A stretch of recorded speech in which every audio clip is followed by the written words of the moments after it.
How to bike 100 miles on a bike. It's very simple, and I'm glad that you stuck around to watch this video. My name is Alex Davis, and this is my YouTube channel. Every single day, Monday through Friday, I post videos on self-help, fitness, relationships, finance, and even business. I like to sit down and actually talk about interesting topics, interesting things, teach people how to do certain things to make their life better and their situation and circumstance better so they can achieve the things that they want to achieve in their life. Today, I'm actually talking about how to bike 100 miles, and it's actually a pretty important accomplishment for all those cyclists out there.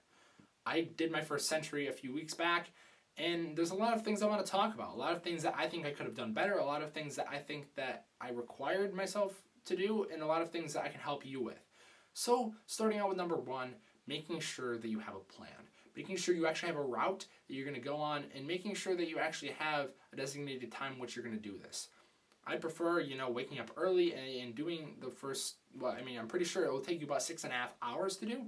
So doing that 6.5 hour time block early in the morning would help break it so that you're not, biking all throughout the day and you're beating the traffic essentially. So in my area, it gets light right about 5:30. I wouldn't recommend you biking all the way in the darkness if you don't have the proper lighting equipment on your bike. So what I would do is I would say that you leave when the sunrise hits and you just go. So you're missing out on all the traffic, and also try to make sure you stay on some back roads. My first century, I went on. I wouldn't say they're actually huge highways, but they're definitely some pretty busy roads at times, and it can get pretty scary. It can get pretty stressful, especially if you don't really have a shoulder, which is that little extra bit off the side of the road that you can actually bike on. I would recommend wearing some headphones and listening to some music or some podcasts as you bike, especially if you're biking solo. But do keep in mind that this could probably hinder your ability to hear cars going by. So what I would say to hedge against this is actually invest in a mirror. Now, these are just practically biking tips at the moment. I'm going to get into the actual more specific things about biking the 100 miles, but making sure you're prepared is definitely the first thing on the list to do. You always want to be prepared for wherever you're going. So making sure you have a route, making sure you have equipment properly, and making sure you have nutrition. Nutrition is going to keep you in the game physically and actually probably mentally for the most majority of the things, making sure that the night before you leave, you're actually getting the proper amount of carbohydrates and protein to keep your energy stores and your glycogen stores up to max capacity as you're going along your ride. Now, exactly, I'm not a huge nutritionist. I can't tell you all of the specific details about what you need to actually be consuming. I'm pretty sure it's like 60 carbs an hour or something like that, and you need to make sure that you're drinking like 20 liters of water every hour. Maybe it's 8 liters of water. Again, I'm not a huge nutritionist, so I wouldn't know. But what I would recommend is making sure you go on Google and typing in foods that I can eat before rides, making sure that I have foods that I can have during the century, making sure that I'm eating the proper breakfast or the meal the night before. These are all huge things that you should do in preparation to the ride. But, of course, these are all just the minor things you have to do before you actually prepare for a century. And let me tell you, going on a century sounds easy, but it's not. It's 100 miles. Don't underestimate it, and don't think that it's just going to be some easy thing you can wake up and do without training. Now, I happen to do it without training, but I also was kind of training the entire year for it. So, on a Monday, I biked 80 miles. On a Tuesday, I took a rest day.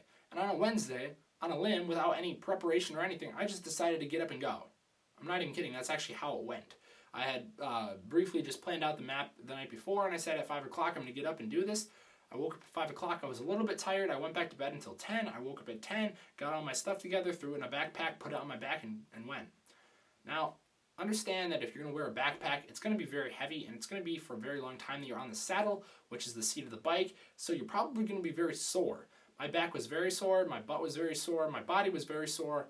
The entire experience was probably could have been a lot better if I had the preparation properly, but I just kind of went because I wanted to do it. And I was just very motivated to actually bike 100 miles.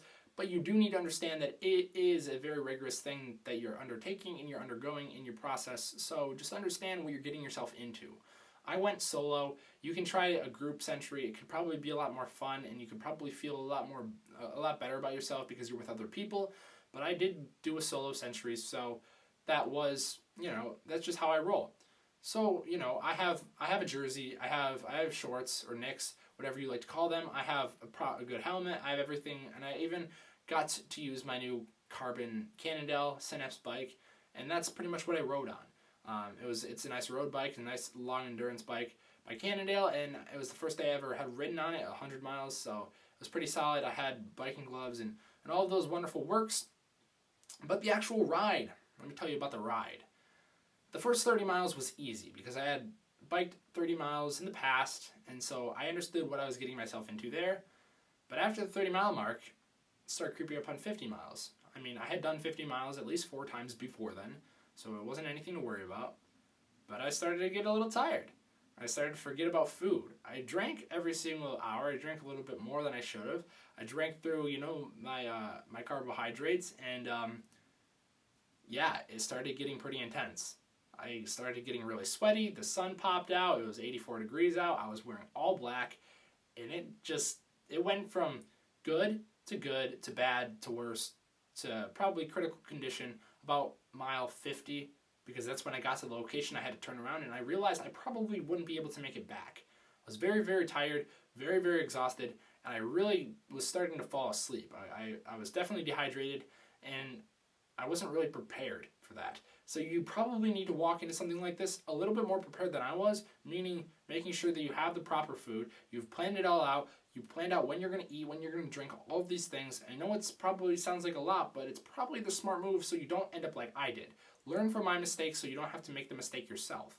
Now, I did actually find a Subway on the way back. I don't live in a huge urban area, so coming across gas stations or things like that was very sparse. But around mile 60, 62, I found myself a little gas station that I could stop at, bought a water bottle, spilled it all over myself because I was so hot, drank through it in a matter of seconds. Then I went on about 10 more miles, and then I stopped at a Subway. I bought a water bottle because I had ran out of water, and I drank that, and then I found another Subway.